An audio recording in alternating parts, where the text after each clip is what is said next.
우리 잠시 기도하고 하나님 음성 듣도록 하겠습니다. 하나님 아버지, 무더운 일기 가운데도 저희의 건강을 지켜주시고 주님 앞으로 나왔습니다. 하나님, 이 시간 주님의 음성을 듣기를 원합니다. 우리의 마음속에 시원한 생수를 허락하여 주셔서 우리의 영혼이 이 말씀을 통하여서 힘을 얻고 세상에서도 주님을 따라서 매력적으로 살아갈 수 있는 저희들 되게 하여 주옵소서. 감사하며 우리 구주 예수 그리스도 이름으로 기도드리옵나이다. 아멘. 여러분, 사람은 누구나 욕구, 욕망을 가지고 있습니다. 어릴 때부터 자라나면서 그 욕망과 욕구들의 모습들은 달라질 수 있겠지요. 시대에 따라서 사람들의 욕구와 욕망의 특징들도 좀 달라질 수 있습니다. 요즘 현대인들에게 가장 큰 욕망, 욕구가 뭐라고 생각하십니까? 저는 개인적으로 강한 욕구 중에 하나가 인정 욕구라고 생각을 합니다. 여름에 수련회도 많이 가고 혹은 여행을 많이 가고 또 맛집을 탐방해서 여행과 음식 사진을 찍고 SNS나 페이스북에 공유하는 것, 거기까지는 괜찮지요. 그런데 좋아요, 댓글, 팔로우 수에 집착하면서부터 사람들의 시선이나 사람들의 관심을 통해서 자기의 가치를 높이고 싶은 마음이 생기는 것은 오늘날 우리가 가지고 있는 인정 욕구 중에 하나인 것 같습니다. 때로는 과시욕과 도를 넘어서 자기 자신을 브랜드화해서 다른 사람들에게 인정을 받고자 할 때는 그때는 문제가 생기기 시작합니다. 단순히 개인적인 삶뿐만 아니라 우리의 사업과 혹은 아이들의 학업을 통하여서 스스로의 인정과 혹은 타인의 인정을 받고자 하는 마음이 될 때는 그럴 때에도 문제가 생겨나기 시작합니다. 물론 자기 관리와 자기 개발에 좋은 점도 있을 수 있습니다. 그러나 세상에서 말하는 성과주의, 세상에서 능력주의, 혹은 세상에서 말하는 실적주의에 그것에 따라가다가 보면 자기 자신을 너무 몰아붙여서 일벌레가 되거나 어떤 수단과 방법을 가리지 않고서라도 나는 좋은 성공을 이루어야 되겠다, 비교 경쟁에서 그것을 추구하게 될 때 성과 성공보다는 오히려 더 자기 착취나 정서적인 탈진으로 결과로 이어지게 되는 것들도 인정 욕구가 가지고 오는 폐해인 것 같습니다. 목사님들 중에도 가끔 그런 분들이 있는 것 같아요. 설교의 클릭수가 높아지면 기분이 좋아지고 클릭수가 적으면 의기소침한 것, 어떤 면에서 그것도 인정 욕구의 하나가 아닌가 생각을 해봅니다. 그런데 여러분, 우리가 살아가면서 욕망을 없앨 수는 없습니다. 그런데 내가 정말 그것을 욕구하고 욕망하고 있는가, 내가 어떤 사람이 되고 싶어 하는가라는 그 욕망에 대한 진짜 내가 바라는 것인가라는 것을 생각해 본 적이 있으십니까? 프랑스 철학자 르네 지라르라는 사람은 우리 인간의 욕망을 이렇게 설명합니다. 우리의 욕망은 타인의 욕망을 욕망한다.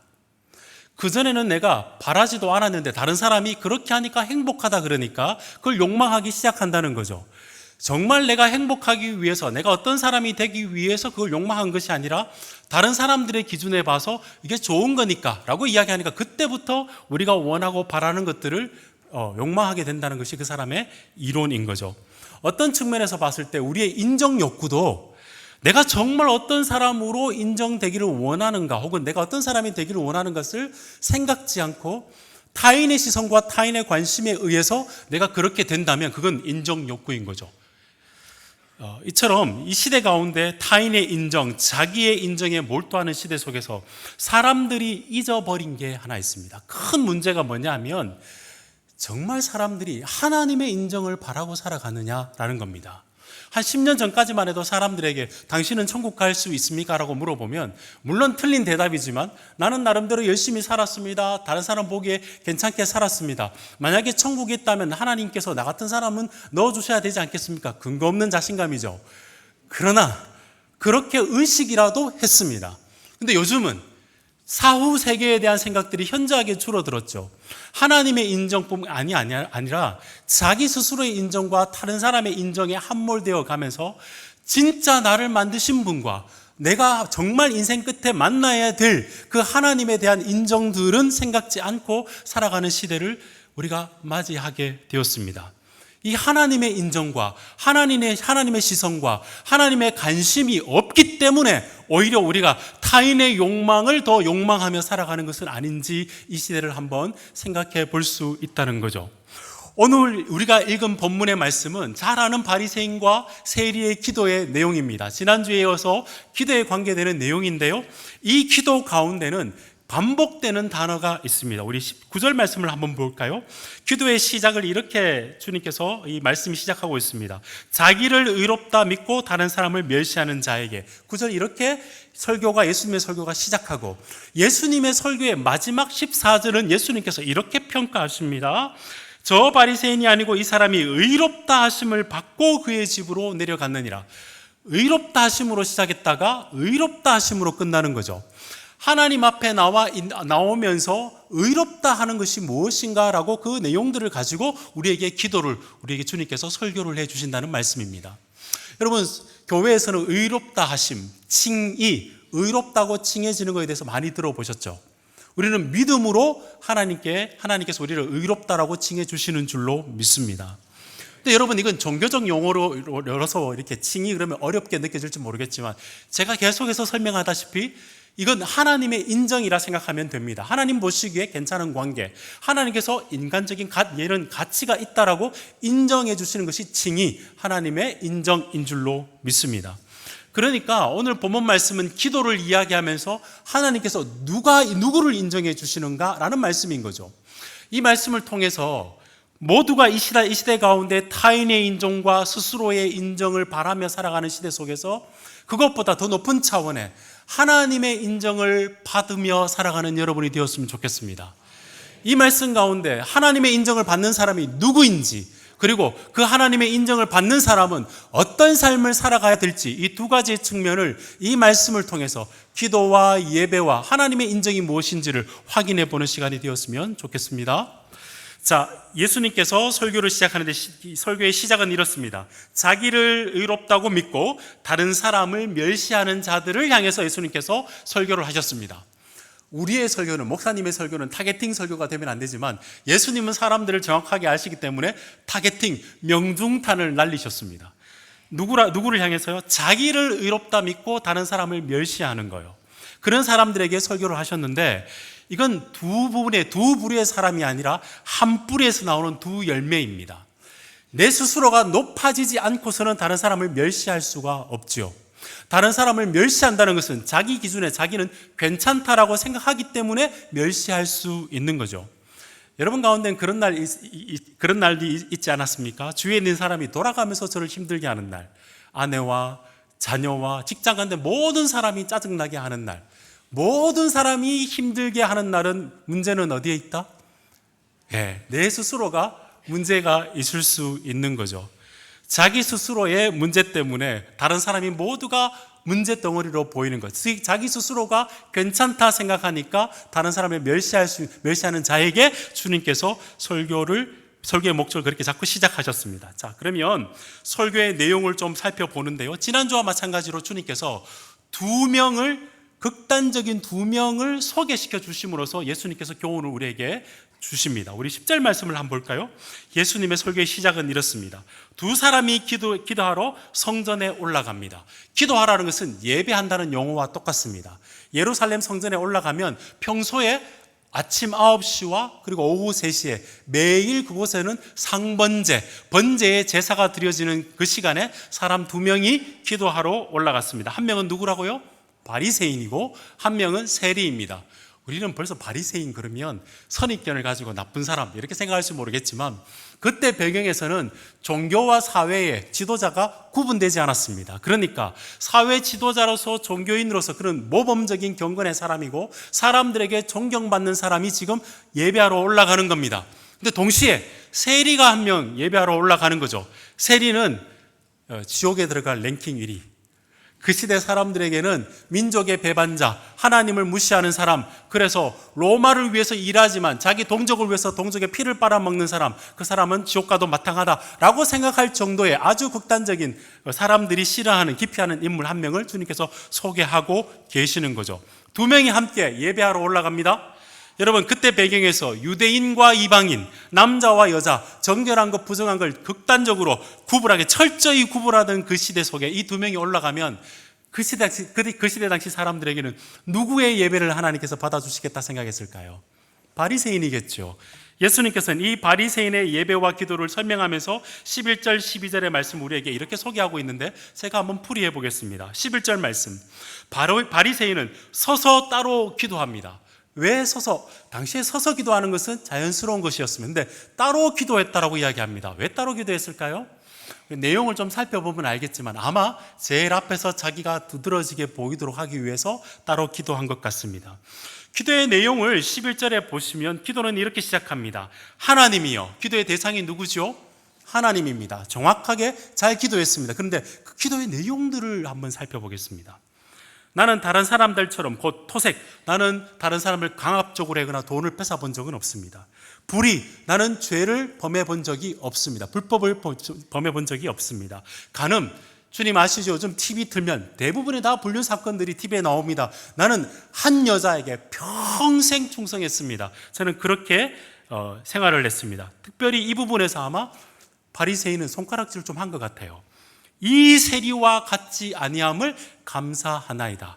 여러분, 지금 바리새인이 하고 있는 기도가 뭐죠? 자기는 하지 않았대요. 이것저것 하지 않았는데 그렇게 해서 도덕적으로 이 세리보다 훨씬 더 나은 삶을 살았습니다. 도덕적으로 우월감을 드러내면서 누구한테 기도한다고요?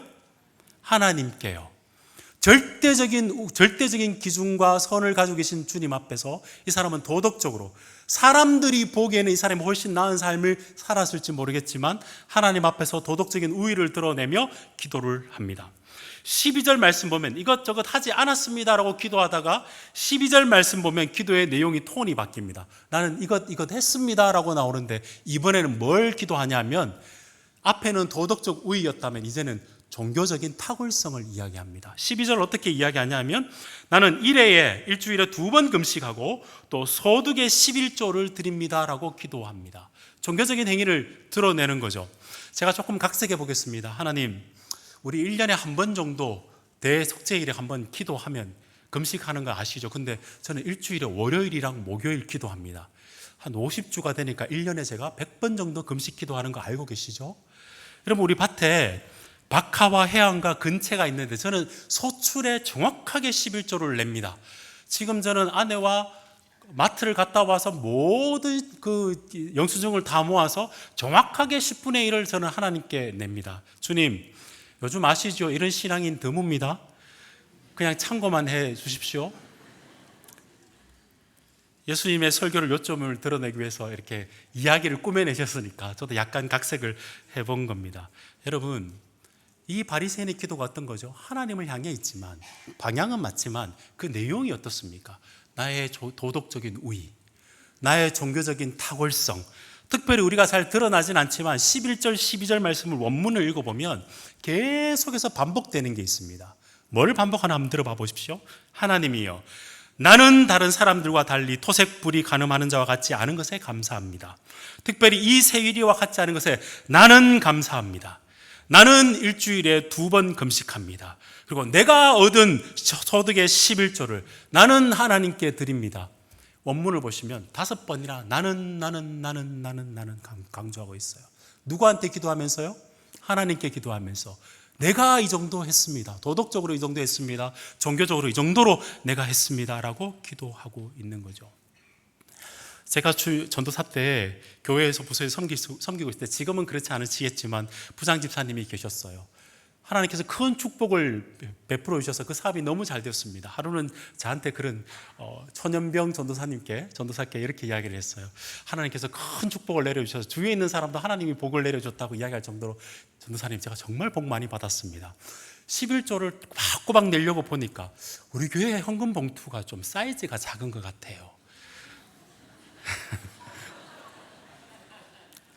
하나님의 주권을 알고 하나님의 은혜와 복을 주신다고 고백하지만 자신의 행한 도덕적 기준과 자신이 행한 종교적인 탁월성으로 하나님 앞에 기도하는 그 기도, 하나님께서는 바리새인의 기도라 우리에게 이야기하고 계십니다.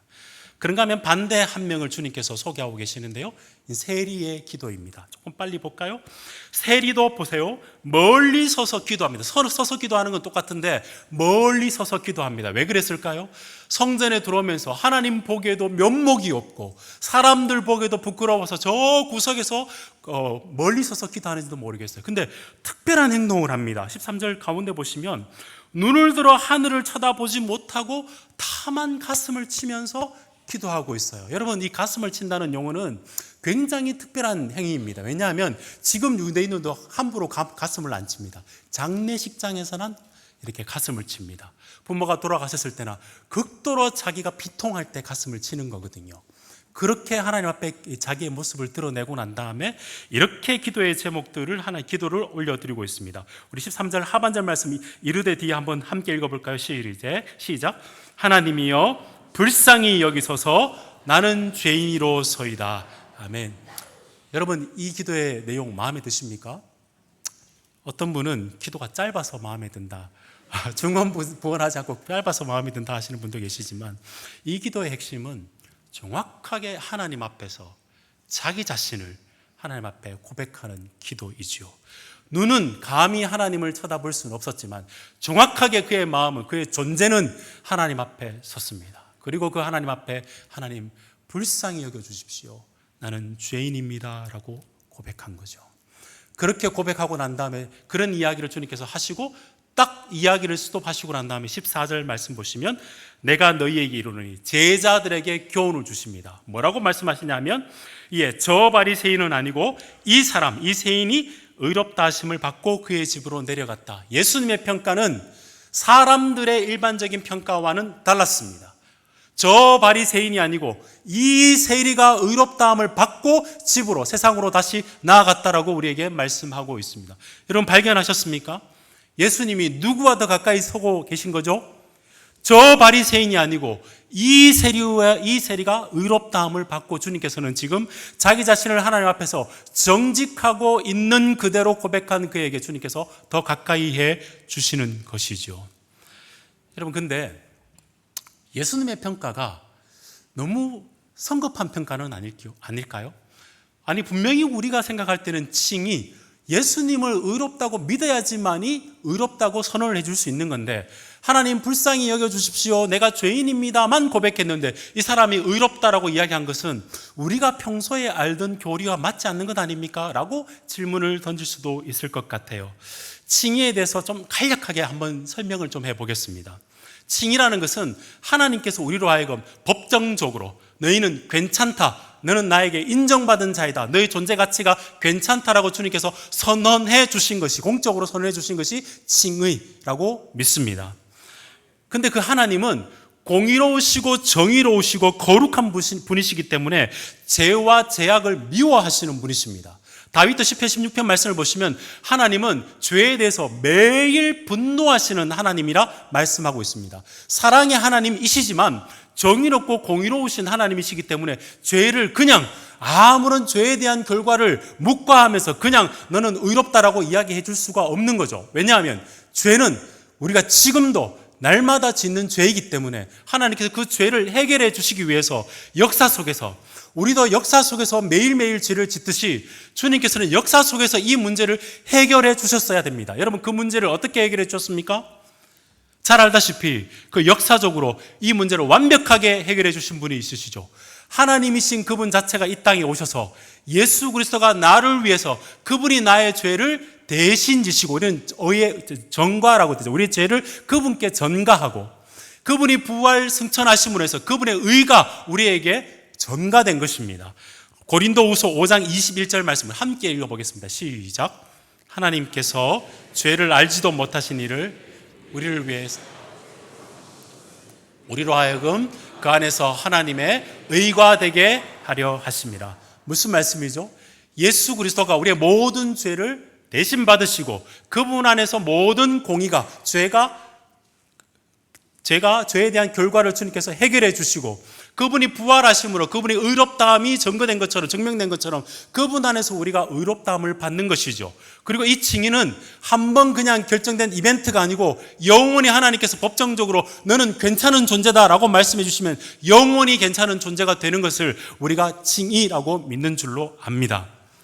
근데 여러분, 오늘 본문에서 하나님 불쌍히 여겨 주십시오, 나는 죄인입니다 라고 이야기를 했는데 하나님, 예수님께서 이 사람이 의롭다함을 받고 집으로 갔다라고 이야기를 합니다. 뭔가 안 맞는 것 같은데 여러분, 그런데 이 13절의 이 바리새인의 기도 중에 특별한 정말 신학적인 깊이가 있는 고백을 한 겁니다. 우리 13절 중에 불쌍히 여기소서라는 이 단어가 성경에는 딱 2번밖에 안 쓰인 단어예요. 이 단어의 의미가 무슨 뜻인지를 그냥 우리가 긍휼히 여겨주십시오 이런 차원이 아니라 불쌍히 여겨달라는 단어의 의미가 무엇인지를 히브리서 2장 17절에서는 이렇게 설명하는데 어떤 단어와 똑같은 단어인지를 한번 찾아보십시오. 자, 문제를 한번 내보겠습니다. 그러므로 그가, 예수님입니다, 범사의 형제들과 같이 내심이 마땅하도다.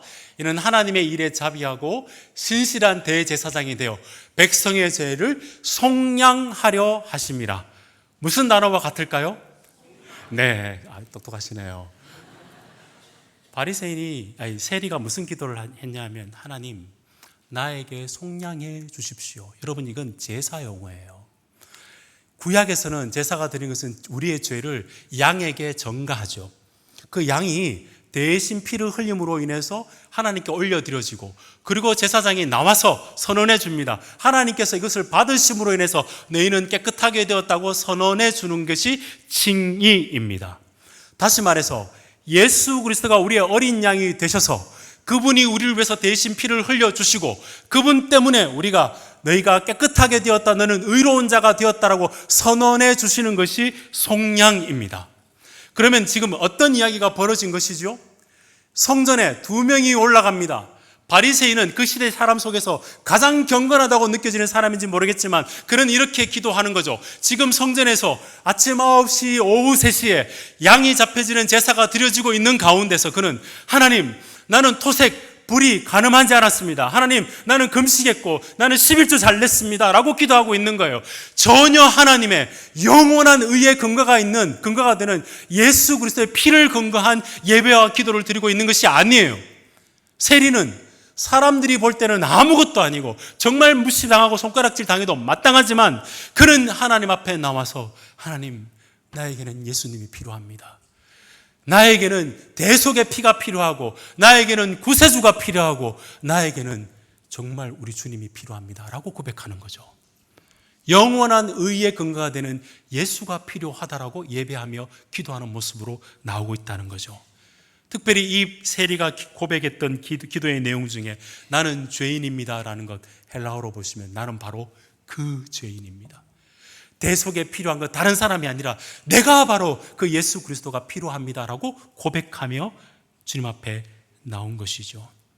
사랑하는 여러분, 주님께서 정말 인정해 주시는 주님의 사람은 주님 앞에 나오면서 도덕적인 우위와 종교적인 탁월성으로 주님 앞에 나와서 받아주는, 하나님 앞에 내려놓는 그런 사람이 아니라 언제나 주님 앞에 나오면서 주님, 나는 주님이 필요합니다, 주님 때문에 살아갑니다 라고 고백하는 사람이 주님께서 인정해 주시는 자인 줄로 믿습니다. 이 주님께서 이렇게 하나님께서 인정하시는 자가 누구인지를 설교를 하셨어요. 이 내용을 가지고 이 인물들 3분, 그러니까 바리새인, 세리, 이 설교를 하셨던 예수님의 관점에서 우리의 삶에 한번 적용을 한번 해봤으면 좋겠습니다. 첫 번째로 바리새인의 기도와 예배, 주님 앞에 나올 때 바리새인의 모습을 통해서 우리가 얻을 교훈이 무엇인지 한번 생각해 봅시다. 사랑하는 여러분, 우리가 주님 앞에 나올 때는 누구와의 비교함이 없이 오롯이 주님 앞에 홀로 단독자로 서시는 여러분이 되었으면 좋겠습니다. 물론 공동체와 함께 나오죠. 그러나 주님 앞에 섰을 때 하나님, 내가 여기 왔습니다. 다른 사람의 비교와 다른 사람에 의해서 내가 더 낫다 혹은 다른 사람과 못하다 비교, 우위와 경쟁에서 주님 앞에 나온 것이 아니라, 도덕적으로 내가 더 낫고 종교적으로 더 많은 일을 했기 때문에 주님 앞에 나온 것이 아니라 내가 그냥 주님 앞에 나왔습니다.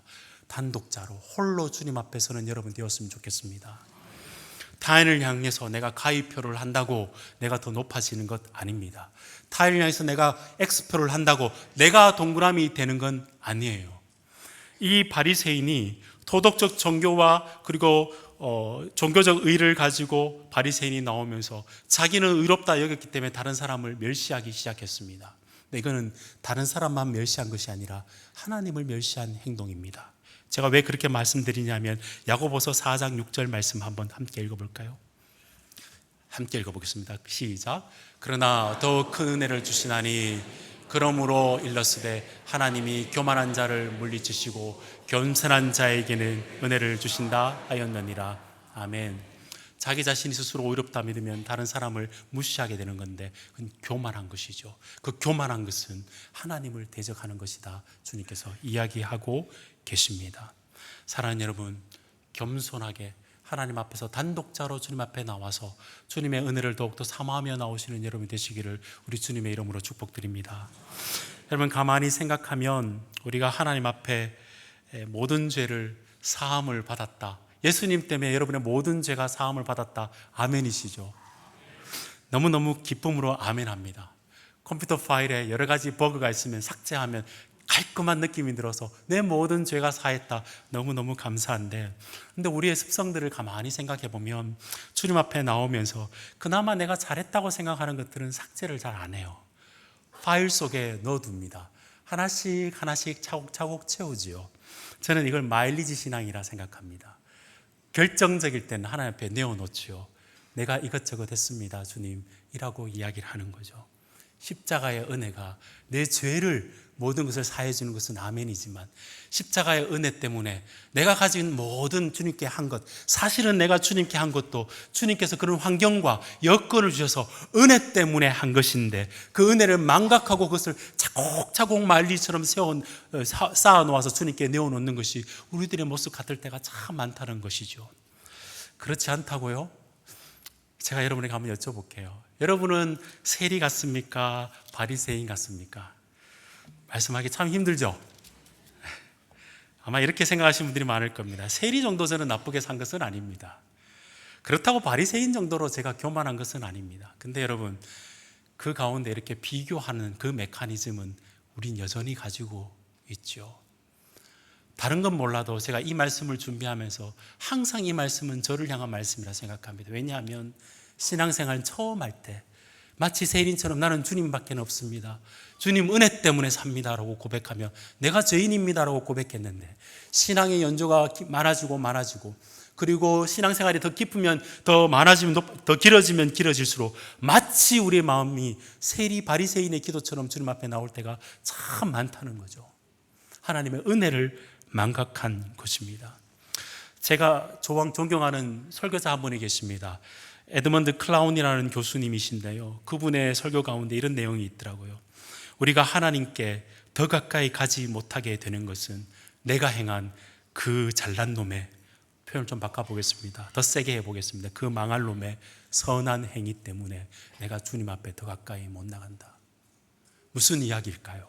겸손하게 복음 받았다가 내가 한 행위로 인해서 주님 앞에 나올 때는 고개를 뻣뻣이 들고 나오는 것이지요. 사랑하는 여러분, 그게 바로 종교행위라고 이야기합니다.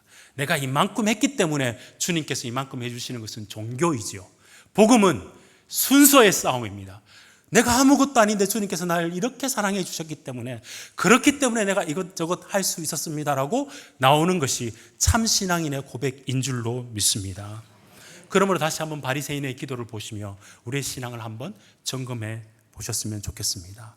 하나님 앞에 정직하게 서서 나의 행함, 나의 어떠함이 아니라 주님 때문에 내가 구원받았습니다, 내가 내 힘과 내 행위를 마일리지 쌓는 것처럼 쌓는 신앙이 아니라 주님 앞에 나올 때마다 주님 그 은혜에 감사합니다라고, 내가 내 스스로의 내가 잘한 것을 가지고 다독이며 신앙생활하는 것이 아니라 주님의 은혜 때문에 내가 신앙생활할 수 있습니다, 그 은혜를 더욱더 헤아려 보시는 여러분 되시기를 우리 주님의 이름으로 축복드립니다.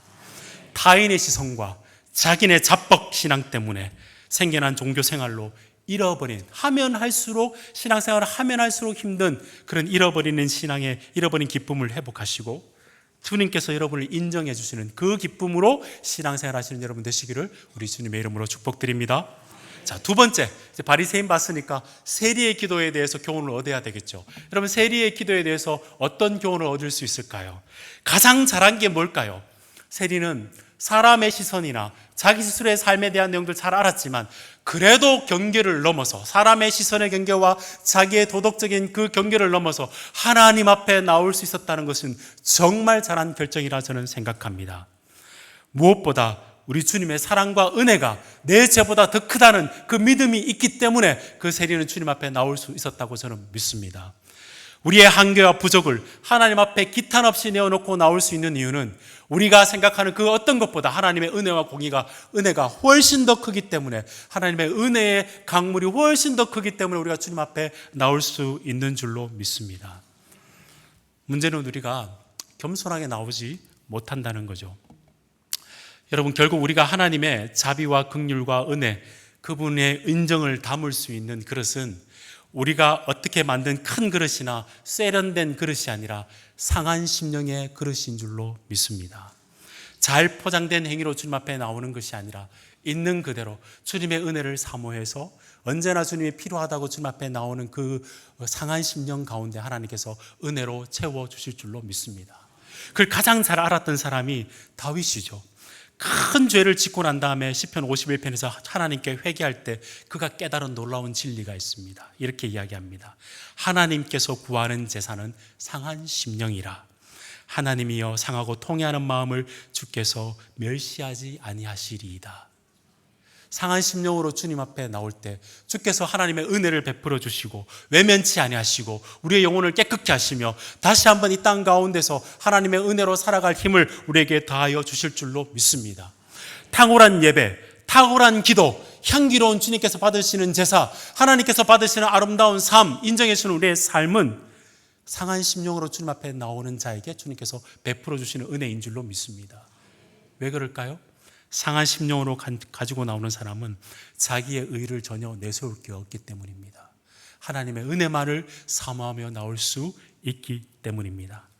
그렇기 때문에 존 버년이라는, 여러분 철로 역정을 쓴 존 버년이라는 목사님 알고 계시죠? 이 구절을 가지고 이렇게 설명을 했습니다. 이런 신자를, 세리와 같은 신자를 상한 심령의 탁월함을 가진 자다. 상한 심령이 뭐가 탁월하겠습니까? 이렇게 설명한 이유는 상한 심령으로 나올 때 탁월하신 하나님께서 그 상한 심령 가운데 채우셔서 우리로 새롭게 하고 우리로 은혜 가운데 다시 한번 세워서 하나님의 자녀답게, 의로운 자녀답게 살아갈 수 있는 줄로, 살아가게 우리에게 힘을 다하여 주시는 줄로 믿습니다. 우리가 이 세리의 마음같이 주님 앞에 나오지 못하는 이유는 여전히 자기의 의와 힘과 노력을 신뢰하기 때문인 것이죠. 그리스도를 더욱더 의존하기보다는 여전히 내 마음속에 그래도 그 마음, 내가 그래도 할 수 있다는 영역들이 있기 때문에 그렇지 않을까 생각을 해봅니다. 현상적으로는 바빠서 여러 가지 일 때문에 내가 못 나온다, 주님 앞에 나오기가 힘들다라고 이야기할지 모르겠지만 근본적으로 들어가 보면 내가 그래도 내 힘으로 살 수 있다는 생각 때문에 주님 앞에 못 나오는 것이죠. 그러므로 사랑하는 여러분, 우리의 마음을 낮추어서 항상 마음을 낮추고 주님 앞에 나올 수 있는 여러분이 되었으면 좋겠습니다. 14절 말씀, 주님께서 이렇게 말씀하셨죠. 무릇 자기를 높이는 자는 낮아지고 자기를 낮추는 자는 높아지리라. 베드로전서 5장 6절 말씀 제가 대신해서 읽어봐 드리겠습니다. 그러므로 하나님의 능하신 손 아래서 겸손하라. 때가 되면 너희를 높이시리라. 겸손하게 항상 주님 앞에 나와서 주님, 나는 주님의 은혜가 필요합니다, 예수님이 필요합니다 고백할 수 있는 여러분이 되었으면 좋겠습니다. 이렇게 하고 지나가고 싶었는데요, 한 가지만 더 조경의 말씀을 드려보겠습니다. 우리는 주님 앞에 신앙생활을 하면서 주님 앞에 나오면서 이제 이 말이 익숙해졌어요. 세리의 기도의 내용들을 너무너무 잘 압니다. 그래서 주님 앞에 나오면서 주님, 내가 죄인입니다 라고 고백은 열심히 합니다. 그런데 고백만 하고 주님 앞에 모든 것을 고백하고 난 다음에 집으로 가면서 우리의 삶은 의롭다 칭함을 받은 자의 삶대로 살아가지 못하는 모습이 참 많습니다. 고백만 자꾸 하는 거죠. 앞에 있는 내용이 바리새인의 교만이었다면 그렇게 하는 사람은 어쩌면 세리의 교만이지 않을까요? 거짓 겸손이지 않을까요? 부모님 앞에 노상 찾아갑니다. 부모님, 내가 이것저것 필요합니다 라고 이야기하는데 집으로 가서는 자꾸 나쁜 일에 손을 대는 겁니다. 부모님의 마음이 어떨까요? 여러분, 우리가 왜 부모님을 기쁘시게 할까요? 부모님이 벌을 주시기 때문입니까? 그게 아니라 부모님의 마음을 상하지 않도록 하기 위해서, 부모님을 기쁘시게 하기 위해서 우리가 그렇게 부모님을 섬기듯이, 하나님 아버지 앞에서 우리가 죄를 짓지 않고 살아가는 힘은 하나님께서 우리에게 벌을 주시기 때문이 아니라 하나님의 마음을 기쁘시게 하기 위해서 우리가 이 땅 가운데 죄를 짓는 것이 하나님의 마음의 의로운 자로 살아가려고 발버둥치는 줄로 믿습니다. 하나님의 마음을 아프시지 않고 하나님의 마음을 기쁘시게 하기 위해서 어떤 일을 하면 좋을까요? 오늘 본문에 근거해서 딱 바리새인과 딱 정반대로 하면 됩니다. 하나님의 앞에 나올 때는 납작 엎드려서 겸손하게 주님 앞에 나오고, 다른 사람을 볼 때는 멸시하지 않고 다른 사람을 존중하는 마음으로 주님 앞에 나올 때, 그런 사람을 하나님께서 인정해 주시리라 믿습니다. 주님 앞에 나와서 납작 엎드릴 때 주님께서는 네가 나에게 의로운 자다 인정해 주시고, 그 주님의 인정을 가지고 세상으로 나아갈 때는 세상에서 어떤 학업과 어떤 성취와 어떤 것으로도 얻을 수 없는 하나님의 인정, 하나님께서 벌써 이미 너는 하나님의 나의 자녀라는 그 인정을 가지고 살아가기 때문에 세상에서도 다른 사람의 시선이 어떠하든지 간에 당당하게 세상 가운데 살아갈 수 있는 것이죠. 하나님 앞에서는 겸손하고 사람들 앞에서는 당당할 수 있는 이유는 바로 이 예수 그리스도이기 때문에 그런 줄로 믿습니다. 어느 누구나 성문교회에 들어올 때 겸손하게 들어와서 모두가 하나님 앞에서 예수 그리스도의 은혜를 맛보고, 그리고 모두가 주위에 있는 사람을 높이며 존중하는 공동체, 환대하는 공동체, 주님께서 인정해 주시는 교회가 될 줄로 믿습니다. 그런 교회로 만들어 가시는 여러분 되시기를 우리 주님의 이름으로 축복드립니다.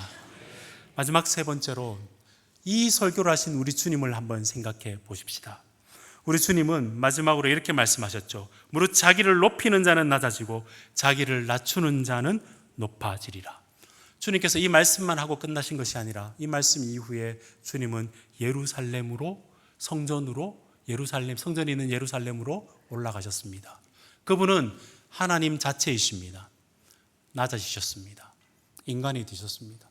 낮아지셨습니다. 죄인이 되어주셨습니다. 낮아지셨습니다. 십자가에 죽으셨습니다. 여러분, 여러분에게 십자가는 어떤 것입니까? 단순히 그냥 하나님께서 이루신 그냥 개념으로만 있는 것 아니고, 저는 십자가를 저울로 생각합니다. 주께서 낮아지셔서 우리가 높아져서 하나님의 자녀가 되는, 하나님의 인정을 받는 그 은혜를 우리가 누린 것이죠. 그렇다면 그 은혜를 아는 우리가 예수 그리스도를 닮아서 이제는 우리가 이 땅 가운데 살아갈 때는 낮아져서 다른 사람을 높여서 주님 보시기에 아름다운 사람으로 만들어 가는 것이 우리가 주님을 닮아가는 성도의 삶인 줄로 믿습니다. 죽었던 우리가 하나님 앞에서 영원히 살아났고, 영원히 받아들여졌고, 영원히 용서받았고, 영원히 인정받는 자가 된 것은 바로 예수 그리스도이기 때문에, 그분 때문에 그런 일이 벌어졌기 때문에 우리는 주님 앞에 올 때마다, 그리고 세상에서 살아갈 때마다 하나님, 나에게는 예수님이 필요하고 예수님으로 나는 충만하기를 원하고 예수님 때문에 살아갑니다라고 고백할 수 있는 여러분이 되었으면 좋겠습니다. 이 고백을 할 때 어떤 일이 벌어지느냐? 두 가지의 일들이 벌어집니다. 하나님 앞에서는 내가 어떤 사람보다, 내가 생각하는 것보다 정말 죄인이구나, 그렇게 깨닫게 되어서 겸손한 사람이 되라고 되는 것이 아니라 정말 주님 앞에서 겸손할 수밖에 없는 것이죠. 그래서 다른 사람을 존중하게 되는 겁니다. 동시에 우리가 복음을 제대로 알게 되면 주님께서 나를 인정해 주셨기 때문에 세상에서 다른 사람과 다른 사람의 관심과 시선에 의해서 내가 인정받지 못하더라도 내가 그 시선에 흔들리는 것이 아니라 하나님 때문에 이미 인정받은 것이기 때문에 세상 가운데 당당하게 살아갈 수 있는 줄로 믿습니다. 여러분, 겸손과 당당함 두 가지가 잘 어울립니까? 세상에서는 잘 어울리지가 않아요. 예수 그리스도 안에서는 완벽하게 매력적인 사람이 됩니다. 예수님 때문에 겸손해지고 예수님 때문에 당당해지는 그리스도인의 아름다운 이중주의 합창이 그때부터 시작하는 거죠. 겸손하면서도 당당한 우리들. 그래서 주님처럼 내가 낮아지고 주위에 있는 사람을 살려내는, 회복시키는 교회. 저는 여러분의 교회가 그런 교회가 되시기를 우리 주님의 이름으로 축복드립니다. 주신 말씀 생각 함께 기도드리겠습니다. 하나님 아버지, 여기 주님의 사랑하는 믿음의 권속들이 주님 앞에 모였습니다. 우리가 여기에 기도하고 예배로 모인 것은 우리의 어떠함 때문이 아니라 우리 주님의 은혜 때문에 주님 앞에 나온 줄로 믿습니다. 하나님 아버지, 우리가 진정으로 주님께서 인정받는 자녀로 이 땅 가운데 살아가기를 원합니다. 우리에게 언제나 예수님이 필요하고 나에게는 언제나 예수로 충만한 삶이 되기를 주여 소원합니다. 평생 이 고백이 우리 가운데 떠나지 않게 하여 주시옵소서.